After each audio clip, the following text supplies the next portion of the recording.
ਪੰਜਾਬ ਸਰਕਾਰ ਦੀ ਯੁੱਧ ਨਸ਼ਿਆਂ ਵਿਰੁੱਧ ਜਿਹੜੀ ਮੁਹਿੰਮ ਚੱਲ ਰਹੀ ਹੈ ਉਹਦੇ ਤਹਿਤ ਕਰਪਸ਼ਨ ਲਈ ਜ਼ੀਰੋ ਟੋਲਰੈਂਸ ਪਾਲਿਸੀ ਹੈ। ਅੱਜ ਸਾਡੇ ਧਿਆਨ ਵਿੱਚ ਆਇਆ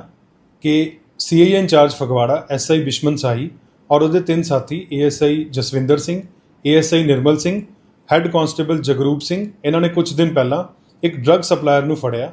ਔਰ ਉਹਨੂੰ ਫਰਾਰ ਹੋਣ 'ਚ ਮਦਦ ਕੀਤੀ ਔਰ ਇਸ ਦੇ ਬਦਲੇ ਇਹਨਾਂ ਨੇ ਉਸਦੇ ਪਰਿਵਾਰ ਤੋਂ 2.5 ਲੱਖ ਰੁਪਏ ਰਿਸ਼ਵਤ ਵਜੋਂ ਲਿਆ। ਇਹਦੇ ਨਾਲ ਹੀ ਅੱਜ ਅਸੀਂ ਚਾਰੋਂ ਪੁਲਿਸ ਆਫੀਸ਼ੀਅਲਸ ਨੂੰ ਕਾਬੂ ਕੀਤਾ ਹੈ, ਇਹਨਾਂ ਨੂੰ ਅਰੈਸਟ ਕੀਤਾ ਹੈ ਔਰ ਇਹਨਾਂ ਦੇ ਖਿਲਾਫ 7 ਪ੍ਰੀਵੈਂਸ਼ਨ ਆਫ ਕਰਪਸ਼ਨ ਐਕਟ ਦੇ ਤਹਿਤ ਪਰਚਾ ਦਰਜ ਕੀਤਾ ਹੈ ਔਰ ਅੱਜ ਇਹਨਾਂ ਦਾ ਅਸੀਂ ਰਿਮਾਂਡ ਲੈ ਕੇ ਫਰਦਰ ਪੁੱਛਤਾਛ ਕਰਾਂਗੇ। ਇਹਦੇ ਨਾਲ ਹੀ ਅਗਰ ਕਿਸੇ ਸੀਨੀਅਰ ਆਫੀਸ਼ੀਅਲ ਦਾ ਵੀ ਰੋਲ ਸਾਹਮਣੇ ਆਏਗਾ ਤਾਂ ਉਸ ਨੂੰ ਵੀ ਬਿਲਕੁਲ ਬਖਸ਼ਿਆ ਨਹੀਂ ਜਾਏਗਾ ਔਰ ਜਿਹੜੀ ਵੀ ਬਲੈਕ ਸ਼ੀਪ ਹੈ ਡਿਪਾਰਟਮੈਂਟ ਦੇ ਵਿੱਚ ਉਹਨਾਂ ਦੇ ਖਿਲਾਫ ਸਖਤ ਕਾਰਵਾਈ ਕੀਤੀ ਜਾਏਗੀ।